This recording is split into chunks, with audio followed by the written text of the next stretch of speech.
It's party time, my golf story, brought to you by Party Drinks. Classically designed golf drinks for golfers by golfers. And the golf real estate pros Gene Walsh and Vince Visicaro.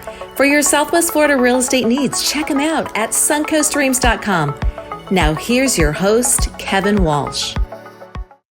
Hey, thanks a lot and welcome to the program. Is that a new voice or is that an old voice that's new again? That's a beautiful voice. Welcome to the program. If things look and sound a little bit different than they have in the past, there's a reason for that. We've had a name change on the podcast. No longer are we It's Party Time, chasing it on the West Florida Golf Tour. It's Party Time, my golf story. Basically, the spirit of the podcast has not changed at all. We're still chasing it along with guys that have a connection to the West Florida Golf Tour because they're in the backyard. Their stories are endlessly fascinating. And we will continue to be the podcast that takes you deep behind the scenes, pulling back the curtain, because that's what more and more people know. We have a great guest for you today, Brian Richey. He's played on the Korn Ferry Tour. He's playing on the West Florida Golf Tour and is off to a very hot start. Before we bring Brian into the mix, big thanks to our title sponsors, Party Drinks, a golf drink for golfers by golfers. If you're getting a little tired of the old, tired, hard seltzers or other things on the golf course and you want something that is really smooth, strong, and screams golf and makes everybody feel like they're having a party, Party is for you. For a list of the available locations where you can find it, log on to the internet at drinkparty.com.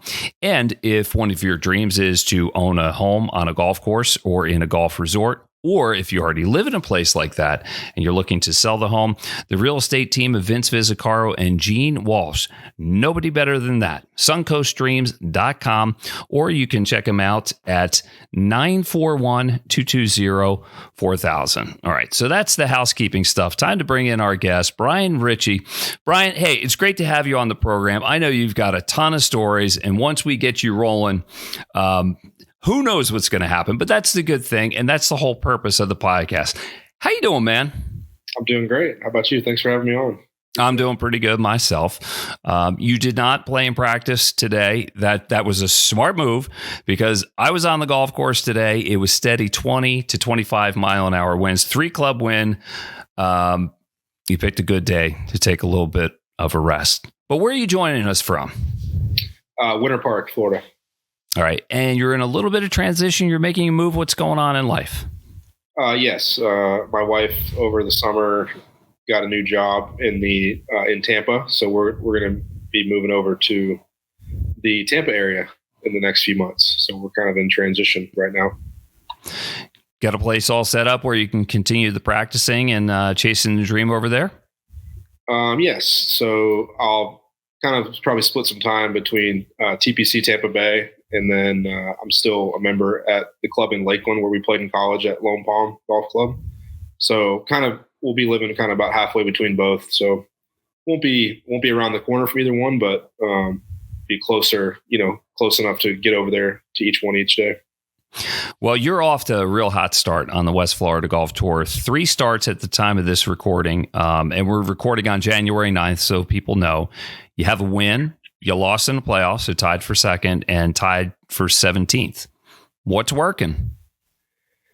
Well, kind of just played solid all year, really. But I would say this fall, just had a little bit of a mental kind of refresh where I just tried to be a little bit more patient and, be a little bit more accepting of, what I was doing and just kind of focusing on the process and the things I control or things that I can control. And yeah, when you do that, good things happen. And then when good things happen, you tend to build on that confidence and more good things keep happening. So that's kind of, it's simple, almost taking it a little bit more simple than I was, not beating myself up so much. Help me understand that though. Where were you that you felt like you needed to have that reset? Well, I played up in Canada this summer, and I had a solid summer up there, but I have high expectations for myself, and didn't quite check all the boxes that I was trying to do. You have to, in that short season up there, I feel like you need to win one of the golf tournaments to really finish in that top 5, which is the goal to get to the Korn Ferry Tour Finals, or I guess they're PGA Tour Finals now. So yeah, I think some of the weeks, and even a few of my close friends and team had suggested like, hey, whenever we text you like good round or like nice playing, when you have a good round, the first thing is always, man, I'm always like, man, I should have shot a couple shots lower. I was never happy with, even the good scores. You forget about the putts you make and the 10 footers or the up and down when things are going well. So yeah, just a little bit of some people reminded me of that. And then I kind of was already a little bit aware of it, but then, having someone step up to it and say it to me was like, hey, all right, let's just take a step back, reset, just relax and trust that, keeping it simple and accepting things will help the results moving forward. And the results show themselves. Did you try and put a more conscious effort in just getting back to having fun too? Yeah, for sure. Well, and when you do those things, like I mentioned, you tend to play a little bit better, or the results get a little better, and it's obviously more fun when you're playing better. So it's amazing how one little thing is a domino effect for everything else.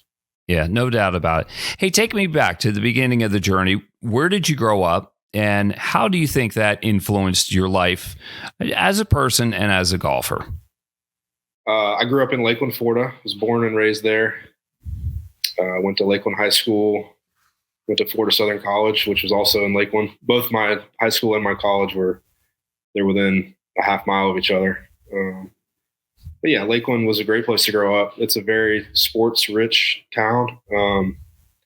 Their high school football team is one of the best in the nation. So like, being from there, everybody always mentions like Lakeland football, it's kind of a prideful thing. And then we've also had some very good golfers come from Lakeland. Lee Jansen went to Lakeland High School, Andy Bean. Then even, guys who weren't from there had eventually settled there over the years, like Marco Dawson. And then with the Florida Southern pipeline, you've had guys turn pro, live there for a little while or come back. And yeah, it's just it's a great town. I mean, it's kind of has small town vibes, but it's not that small. I think it's, when I was growing up, it was probably around 100,000. I don't know what it is now. It could be closer to 200,000. I feel like every time I go there, there's more traffic and more houses being built. So, but yeah, great place to grow up. Well, I think the secret's out about Lakeland because I am almost positive it's the fastest growing city in Florida, and it may be in America for some of the reasons you just mentioned, but also the proximity to Orlando and Tampa. I mean, that seems to make all the sense. That was always a great positive, was you could be close enough to both of them, but not have to live in either one. So you could, you kind of get that, like I said, get that a little bit of more of a small town vibe. But I mean, if you want to go to a Lightning game, I mean, I was 30 to 35 minutes from the Lightning games, Orlando, maybe a touch farther, but you have two major airports, and, a lot of people who do commute for business, they decide they want to live there, and then they can go either way. Or if if you're some sort of representative for a company or a regional, it's a good central location to kind of bounce back and forth between. Who put a club in your hand for the first time, and when was it? I don't know exactly when. I mean, I remember being a young guy, like, maybe I want to say like 6 or 7, maybe, and playing with my dad a few times, like just being in the cart with him when we'd be on a vacation or something, and he'd go play and I'd ride around with him. But I was actually much more into other sports, team sports, baseball, basketball, football. I played a little bit of soccer, like not consistently, but like a few years spaced out. I'd play it for a year and then played another year, maybe a few years later. But yeah, golf I didn't really catch the golf bug until kind of 7th or 8th grade, kind of summer going into high school, just playing in the summer with my friends, just kind of playing the junior league that they had. Mm-hmm. When did you know you were good? I mean, different levels of good. I mean, I was definitely like late to the party at each level. I was, like I said, I got into competitive golf a little bit late. So my freshman year of high school, I went out for the team and I was on the JV team, and I was shooting low 40s. It wasn't great, but it was, something to build on. And then sophomore, junior, senior year was like each year got a little bit better. And then, senior year became the number one player on the team and was, the county player of the year. And then, and then same thing I felt like I kind of started over when I went to Florida Southern. I was like played a couple times my first year and then didn't play again until my third year. And then the same thing, like fourth and fifth years, got in the lineup, was playing every tournament, was, 3 or 4 guy for that third and fourth year. And then my senior year was kind of the same thing, kind of the 3 guy, but ended up playing the best at the end of the year and getting to the national championship as an individual, which was awesome individually, but it was kind of a letdown as our team was really good that year. We had a really good team. We didn't make it to nationals. So I think we could have won pretty easily if we'd have made it there. For whatever reason, it didn't work out. And then the team the year after, when I was kind of helping out as an assistant coach, they won the national championship. So I got a piece of one, but I didn't play. And, I was happy for those guys. They were all my friends and we worked hard for it, but no offense to them. I probably shouldn't even say this, but I think the team the year before was better. And coach might agree, he might not. I think he would, but that's the way it goes. The timing was off. It's all about timing. Nota Begay tells just an incredible story because he's such a ball buster. He talks about Stanford winning the national championship, and that was without Tiger Woods. And that's about the only thing he has on Tiger is he can do something like that. That's a good one to have on him, though. If you got one, that's a pretty good one. Yeah. Who was the biggest influence on your life? Like PGA Tour star? Who did you look up to? Who did you try to model your game after, or always tuned him in? Well, I think what was probably drew me into golf at that point was, just like everybody else, probably watching Tiger Woods dominate. He made golf look cool. I don't necessarily think I modeled my game after anyone in specifically. I was a big fan of Davis Love III, Ernie Els. I liked the way they played, good rhythm, good fundamentals, and just kind of good demeanor. And I didn't have that at all back then. I was kind of a hothead, a little bit of just competitive, and didn't really understand. Like I said, I was a late bloomer. I didn't really understand the mental side of golf like I do now, or like I learned in college. But yeah, I would say I've took a little bit here and there from probably everybody, but I was a big fan of Tiger, and like I said, Tiger, Ernie Els, Davis Love, Fred Couples. Those are probably my favorite players, when I was a young kid, when I was junior growing up. Did you ever have a chance to meet any of them, or at least see them and have a moment where you're like, oh my God, there they are? Yeah, I've actually met Davis a couple of times. And when a couple of my college teammates, when he won his 20th event at Disney, I think it was probably 2000, maybe fall of 08 or 09. He won his 20th event there at the Disney tournament, and a few of us were over there watching that. That was cool. But yeah, a few other times, maybe twice, I think, just bumping into him in Sea Island. I have a few friends that live up there, and I've spent a little bit of time there over the years, go up for a few days here and there, play some golf, and run into him. But I don't think he would know who I am. But yeah, I've met him a couple of times. Great guy. He's a gentleman.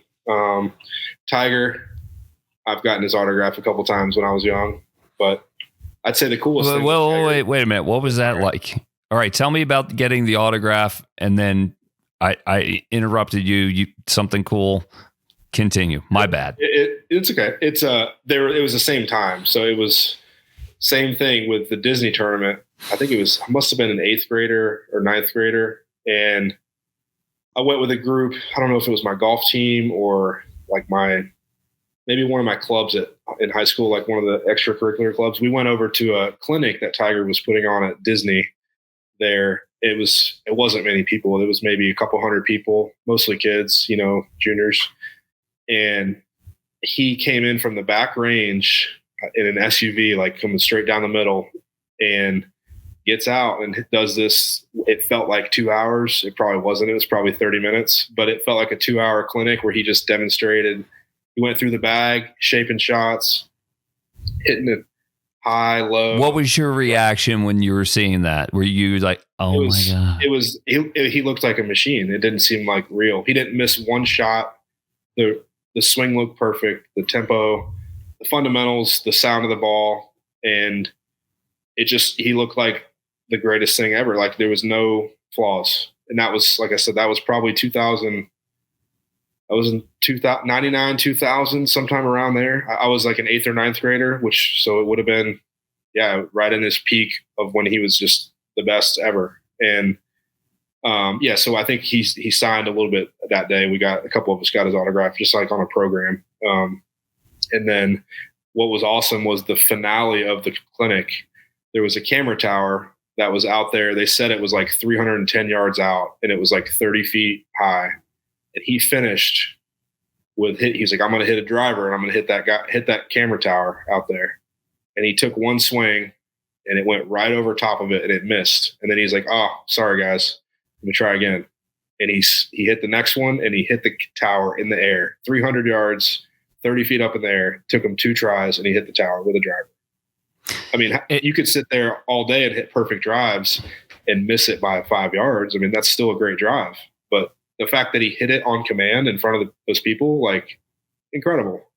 I mean, those are some of the best Tiger stories, or the practice stories, because I remember like Mark O'Meara and John Cook talking about him when he lived at Isleworth. He would go jogging in military boots, and then he'd jog over and would grab their 2-iron out, and there's a target out 240 yards away, and he'd just rip it and never left it. And he's like, all right, see you guys. And they're like, we have no chance. Yeah. Or other people talking about like his divot patterns, or they're perfect, or sometimes there are no divots. I think that was Darren Clark was on something and talking about they were playing over there in Germany or somewhere on the European tour, and the turf was like a little bit, wasn't like the flushest turf, but it was good. It was tight. And he said it was a little damp, and he's like, everyone else is making nice divots, or like kind of having to get a little steep on it to make sure they're hitting it solid. He said Tiger was done and hitting his whole session or whatever, warm-up session, and there was like hardly a blade of grass missing. Man, you are a golf nerd, because I remember, you're right. It was Darren Clark. It was Germany. It was wet. And you described, yes. Okay. So you are a golf nerd like the rest of us. Brian Richey is our guest here. Big thanks to Party Drinks for sponsoring. Want to give a shout out to some of the places that support us very well. Brian, what's in that drink? Are we having something good? It's just water. Just water. Okay. I promise. I'm sorry. No. It's okay. We're an alcoholic beverage company. If you want to have one of those, that's fine too. Make it a party. Hey, let me give a shout out to some of the sponsors here, and also keep an eye on the bottom of the screen for some of the people that take care of Brian. If you're looking for an alternative golf drink, something that's better than the old tired hard seltzers or beer or whatever it is on the golf course, Party is a drink for you. For a list of the places where it's sold, log on to the internet at drinkparty.com. And a big thanks to the real estate dream team, the golf professionals, Gene Walsh and Vince Vizzacaro from suncoastdreams.com, a division of Fine Properties. If your dream is to buy a home on a golf course or in a golf resort community, or if you already live there and you're looking to sell, they're the people to take care of you. You can find them at suncoastdreams.com or call 941-220-4000. And a list of places. I'm just going to tell you some of the places where you can find Party right now. Esplanade Azario in Bradenton. Well, Lakewood Ranch area is probably a better way to say it. Rosedale Country Club, Misty Creek Country Club, Bent Tree Country Club in Sarasota, the Preserve Golf Club in Bradenton, 7-Eleven State Road 64 and Lorraine in Bradenton, Links at Greenfield Plantation. They sell a lot of Party there. And then right across the street, you have Lucky Mobile. So go play golf at the Links at Greenfield Plantation, then go across the street and get a couple to bring home to your family. Crescent Beach Market and Spearfish Grill on Siesta Key. Great places to patronize, and you can get your Party there. And also 2 places in Panama City Beach, Legacy Golf Club and Shark's Tooth.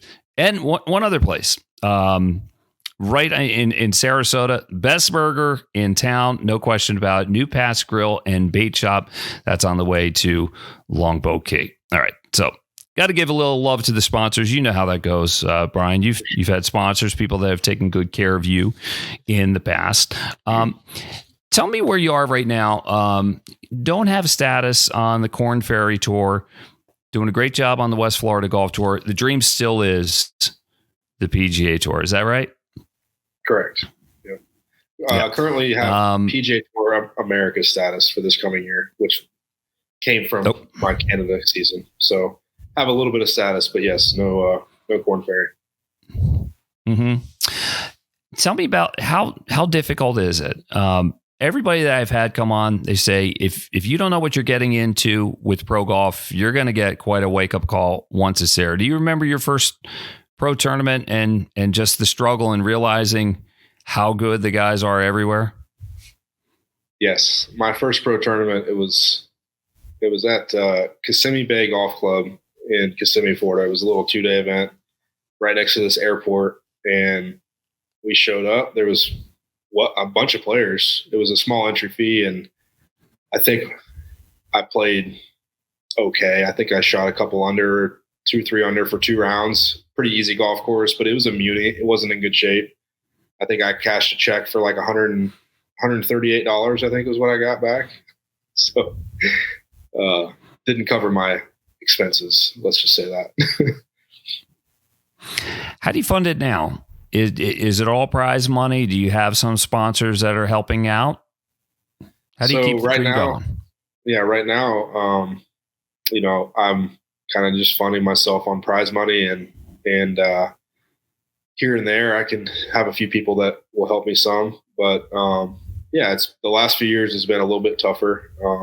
I had a good run there where I was playing some good golf, and if you're playing on the Korn Ferry Tour, you can make a little bit of money to kind of get out ahead of it. But it's unless you're really crushing it on the Korn Ferry Tour, or you're really winning every event you play on the mini tours, you have to be pretty smart with your money, and you need to have some help. So there's not really any other way around it. Mm-hmm. What's your biggest win to date? My biggest win is I won on the Latin American Tour in 2017 in Uruguay. So it was long name. It was the Punta del Este Open. It was the Roberto Di Vincenzo Punta del Este Uruguay Open. It's a mouthful, but it was I think it was our 14th event out of 17 that year. It was in the fall. That was back when Latin was 2 different. It was like the first half of the year we played like 8 in the spring and early summer, and then they stopped for the summer and then played the rest in the fall. But that was my biggest one. It was wire to wire, and I think I ended up winning by 5. So it was a big win. It got me to the second place on that order of merit. So that pretty much locked up that I was going back to the Korn Ferry Tour, and it was a grind down there. But that's why I went down there, was to finish top 5, and I was happy that I was able to pull it off that year. Just tell me the feelings that you had, like sleeping on leads, wire to wire, closing the deal. What were the emotions? Well, it was, I think when you're playing well, you're not as nervous as probably people think you would be. Obviously that it may get a lot different if it's the Masters or the US Open or whatever. You're always nervous when you're in contention, because that's what you play for, and that's why you want to be that spot. I don't remember not sleeping. I think I got a decent night's sleep every night. I remember loving the golf course, the way that it's set up for my game, and feeling really good about where my game was at that time. Like, I felt like I should have already won that year, like a couple times, and I didn't get it done. So it was one of those things I kept putting myself there. I'm like, I kind of was not worried about it. I was like, it's going to happen. Like, I got 3 or 4 events left. Like, just keep doing it. I've been in the top 5 a bunch. Like, it's going to go my way at some point. But yeah, definitely, the last day, it was like, I was really stressing to like get off to a good start on that front 9, like play solid. I don't remember what my lead was, maybe 2 or 3 going to the last day. And I was just like, if I can shoot a couple under on this front and just kind of keep these guys away, basically that was my kind of goal. And I ended up playing well and then pulling away kind of middle of the back 9. I made a couple birdies to kind of And then of course a couple guys, I'm sure they were closer, but guys are trying to win. They were kind of probably chasing. A couple guys might've made a bogey here or there. Kind of, that's what you do when you get out in front. You can force people to have to go for things. And if you play kind of clean golf and avoid mistakes, then, that's how you win. That's what Tiger did all those years, was he didn't give anything back. He made those guys have to come get him. No question about that. I mean, nobody. I'm Tiger, but that's nobody could close the deal. He did just he got to a place where he needed to be, and then he just said, "All right, yeah, come chase this." He played conservative golf. We've seen it so many times. That's a great position to be in if you can be there. You talked earlier at the beginning of our conversation about being too hard on yourself. And I think that's a familiar story that we have with competitive golfers. Did you ever find your self-esteem wrapped up in your golf game? Like, for example, if you were playing poor golf, did it impact your mood off the golf course and maybe you thought lesser of yourself as a person? I'm sure that it did, at times. I think as I've gotten older, I try to do a good job of, I'll be mad for a little bit, but I try to, for like the old cliche, I try to leave it at the course if I can.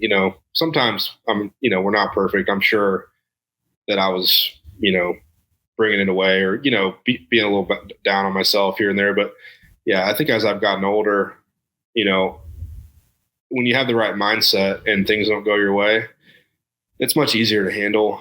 I'm still mad. I'm still competitive and I don't like playing bad or, messing up or making mistakes. But I think I've gotten better. When you get older, I think you can analyze it, say, all right, this is what I did. What do I need to do better? Or what do I need to, how can I adjust and do better the next day? And then once you kind of come to those conclusions of what your plan is, the next, move on and then attack the next day. That's kind of all you can really do. And I think, that comes with maturity and age and success. When you've had success, it's not as far away as you think it is. Maybe when you're in a slump, if that makes sense, you're never as far away as you think you are from good golf. And it can go the other way too. You can be playing great and all of a sudden you have a couple bad days. So you just have to kind of ride the ebbs and flows. And as cliche as it is, you can only control, you just control what you can control, stick to the process and try to do the best you can. That's all you can do. It's nice to come home to a loving family too, isn't it? Sure. You're married and have a daughter. What's that like? It's been awesome. I mean, I can't believe she's 15 months old. It's gone so fast. But yeah, it's been great. It's put a lot of things in perspective. You just, and that's probably part of it too. Like I talked about with the maturity and your age, when you have a family and you have other people, in your life that are more important than golf, it's easier to leave the golf at the golf course. If you play great, you're definitely in a better mood, but yeah, it's just golf. I think that's the biggest thing. It is a career. It's a tough one. But there's more important things, and that's all there is to it. Yeah. Family and having a dog helps too. I just walk in the door and my dog thinks I'm a hero. Like it does not care. He's laying at my feet right now. Oh, can we bring him up? Who do we got here? This might be the first time we've ever had a dog crash the program. Here, come here. Come on. He's sleeping right now. Yeah, is he? Come on. That's what dogs do. What kind of dog is it? What's his name? His name is Finn. He's a golden doodle. Oh, those are the super duper dogs. They're hypoallergenic. Like, do you have allergies or something? Is that the whole point? No, I mean, my wife, so she had a golden doodle before we were dating. And we got another one. So, I think part of it's the shedding, maybe. I mean, I don't know. Maybe it's cleaner around the house, but they're great dogs. Golden Retriever, poodle mix. They're yes. two great personalities. Yes. Yes, you know. Hey, we're getting a little tight on time, so let's rip through a couple and have some fun. What's the lowest round you've ever shot in competition or socially? Just the lowest, and tell me about it. 61 socially, in practice, and 62 3 times in competition. Yeah, awesome. I feel like you get in the zone and you kind of know you're going low, but you don't really know how low. You just you just kind of, you're playing it like a one shot at a time. You're kind of just plodding your way along, making a few putts. Then all of a sudden you hit a couple shots close. Maybe the one shot you hit down the right side or left side of the tree line or something ends up fine. You make par or birdie, I don't remember the 61 socially as much as I remember the 62s in competition. The first 62 I shot was in a Hopkins Tour event in Atlanta, and I was 11 through 14, and it was a pretty gettable golf course. It was the Frog. I think it was more the time of year, bent grass at like August, and August in Atlanta, kind of soft. But I was finishing on the front, and I was 11 under through 14, and that was probably the only time that it crossed my mind, like I'm doing it. I'm about to shoot it, because I had a short par 4 coming up, and then like a medium par 3, and then another, and I ended up making bogey on that fifth, it was number 6, which was my 15th hole. I hit it down by the green. I had like a 40-yard pitch out of the rough, but it was kind of short-sided to a false front, and I kind of didn't get it up the false front, and then ended up 3-putting from the fringe. Well, you say, let me stop you just for a sec. You said, I'm going to do it. Are you talking about? Hey, there's the dog. There we go. Hold on a minute. Keep him up. What's his name? This is Finn? Yeah, it's Finn. All right. Finn. Do you think Finn cares a lick what we're doing right now, or Finn's just doing Finn things? Come on. He just wants to say hi. Yeah. All right. He's fan. He can stay. He can stay. So back to the 62. You were thinking about was 59 in your head? For sure. Okay. And I was that was 2014. I was only in my third or fourth year as a pro. It was like, I don't think it would have come across my mind now if I was that same. I mean, it maybe would, but I would have done a better job of kind of blocking it out. So, but yeah, it crossed my mind. And then of course because I'm thinking I'm going to make birdie here. And then all I've got to do is hit, like the last 3 were like, I don't want to say they're gimmies, but the last 3, I was like, they're just normal holes. Like I can easily birdie one of them just playing good. I mean, I'm playing good golf. So, but then, I messed it up. So 62. All right. Let's have some fun here. What's the March Madness story? And maybe, several beers. I want to know. Yeah. My first year on the Corn Ferry Tour, which was the web.com tour then, I think. Yeah. And we're playing in Lafayette, Louisiana. It was our 5th event of 5 in a row. I think we started, the first 4 were in South America, and then we went to Lafayette. And I remember playing not great, decent, but not great, not putting that great. And I think I tried a new putter that week because I hadn't putted well the first 4 weeks. And I finished in the morning, Friday morning, the early wave. I'm like, I think I'm 1 under for the tournament. And I'm like, the cuts, I think I was like T58 or something like at that point, T58 or 60. And it's a 65 in ties cut. I paid my caddy, had him for the week, guy from Memphis, paid him, said, hey man, sorry. I'll see you in a few weeks, down the road. If you're out, well, maybe we'll link back up. And then a few of us, it's March Madness. I don't remember which weekend it was, but it was one of the weekends, one of the first 2 where there's like a bunch of games on. So a couple of us went over. And you're coming off 5 straight. 5, yeah. So you want to have some. Yeah. Yeah. 5th so it's time for some beers in some capacity, right? Oh yeah. Time for some beers. I mean, they're cold when you go watch some sports. They're always colder, but you're in Lafayette. You can't really like jump a flight that night to get home because you're going to have to connect somewhere. So you're just going to fly home the next day anyways. So go to Buffalo Wild Wings for the afternoon, evening, have some dinner, have some beers, watching the games. And then they finish play or whatever that night. and I got the text that I had my tee time for the next morning, and I was like, oh, okay. Didn't know I made the cut. I kind of quit watching it because I think at some point I'm sure it must have gone past T65 where I was like T67 or T68 or something. So I'm sure I was you're in. But then I'm in, now I'm like texting my caddy. I'm like, hey, how far did you make? Or I called him. I was like, how far did you make it? He's like, I only got about 2 hours east because I kind of was watching it, and then once it got real close, I just kind of pulled over and got some food, and he's like, I'm heading back. So he came back, and then we had probably the 7:30 or 20 tee time the next morning. So it was had to go home that pretty much right when I got the text. I was like, all right, I need to get some sleep. So, but it was. How did you do that weekend? Yeah. It wasn't. It was around 50, probably mid 50s, something like that. I think I shot maybe one. It wasn't. I didn't make a charge or anything, but I got a check, which I didn't expect. So that's always nice. Yeah. Do you got any Joel Damon stories? I have just the one he's told before from that same year. I think it was Springfield. It was something like that.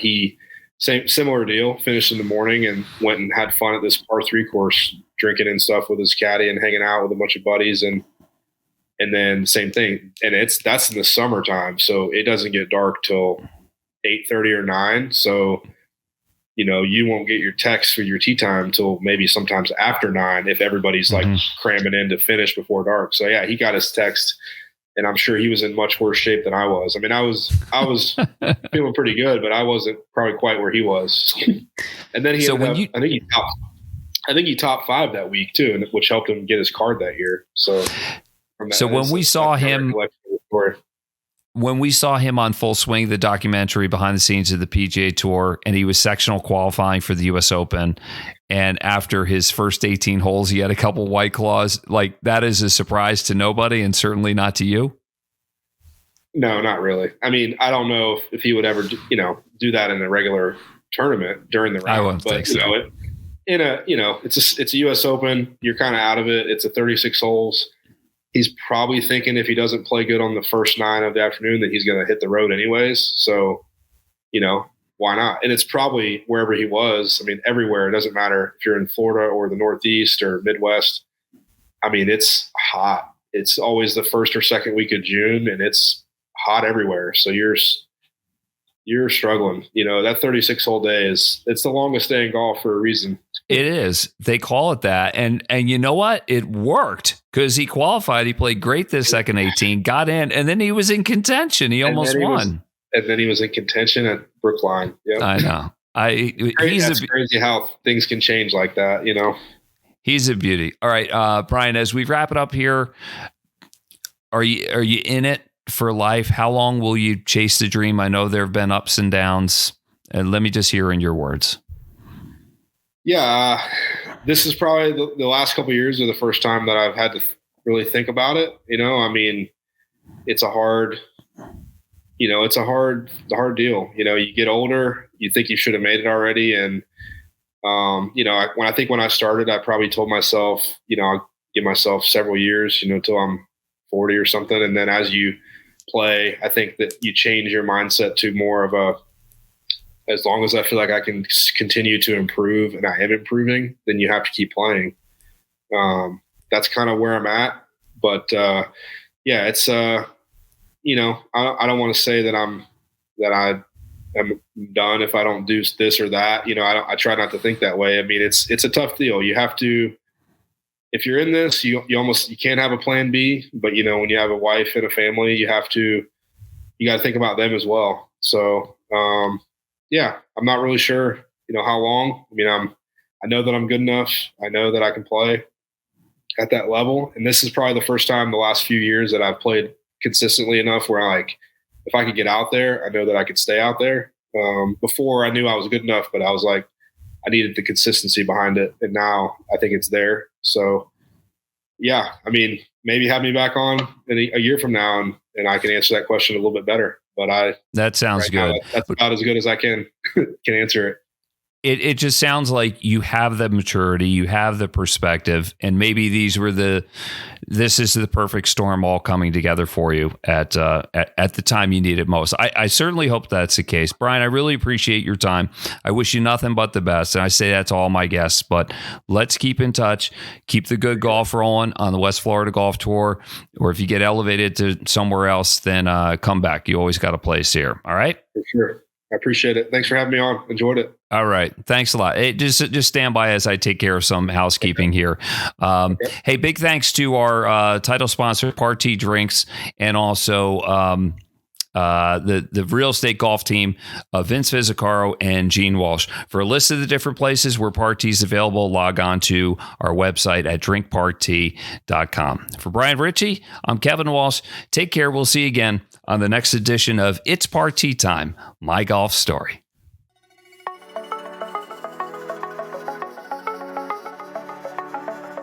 You've been listening to It's Party Time, My Golf Story, brought to you by Party Drinks. Classically designed golf drinks for golfers by golfers, and the golf real estate pros Gene Walsh and Vince Vizzacaro. For your Southwest Florida real estate needs, check them out at suncoastdreams.com or call 941-220-4000.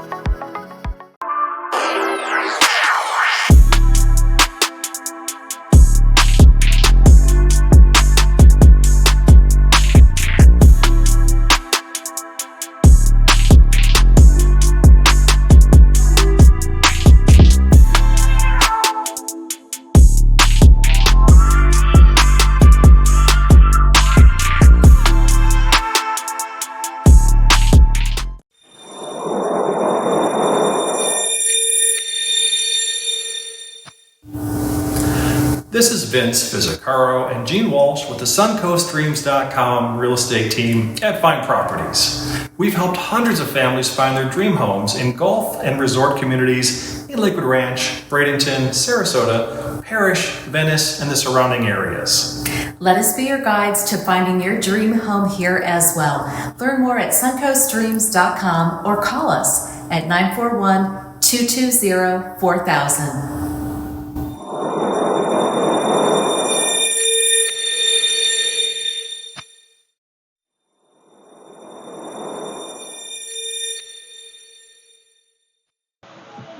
Hi, this is Vince Vizzacaro. I'm with Gene Walsh. We're both members of the suncoastdreams.com real estate team, members of Fine Properties. We're doing a closer look at a neighborhood today in Lakewood Ranch, and it's called Lakewood National. I consider us experts because we both live here. We know it well. We both have obviously a lot of good experience here. The team has sold about 20 homes in this neighborhood. I think we have a lot of experience. I don't know if any real estate team has sold more. But I want to tell you some of the finer details about the neighborhood and what it's like to live here. So just as a starting point, there are 1,531 homes in Lakewood National. There are condos. There are three different classes of condos. There's a terrace condo, which is a 4-story building. There is a veranda condo, which is a 2-story building with a 1-car garage. And coach homes that have either an upper or a lower. The lower has a 2-car garage. The upper has a 2-car garage plus a tandem spot for a golf cart. And those are 3 bedrooms and 2 bathrooms. Then for the single-family homes, there's 2 classes. There's the executive class and the estate class, and both options offer lovely homes to choose from. So Jean was a client of mine who I helped buy in Lakewood National, and she bought a Napoli Grand. Please tell me about your house. I love my home. We've been in it for almost 2 years, and it has an amazing view of the golf course. When you first walk in, you see this great room, and then right outside is the golf course. We have a pool with a hot tub, which is just lovely. Some things that I really like about the home are the fact that we have 3 separate living areas. So we have master on the first floor, we have a guest suite on the other side of the home, and then we have a bonus room, which is the Grand of the Napoli Grand, which gives it the name. And up there we have space for my 2 daughters. They're in college, so when they come home on the weekends or for breaks, they have a place to stay. Fantastic. I live in a Sunset model. That model floored me when I first saw it. Yeah. It's got a 3-bedroom 3-bath, den, 3-car garage design, very open space concept, and I love it. We enjoy it quite a bit. And but I also want to talk about the amenities here.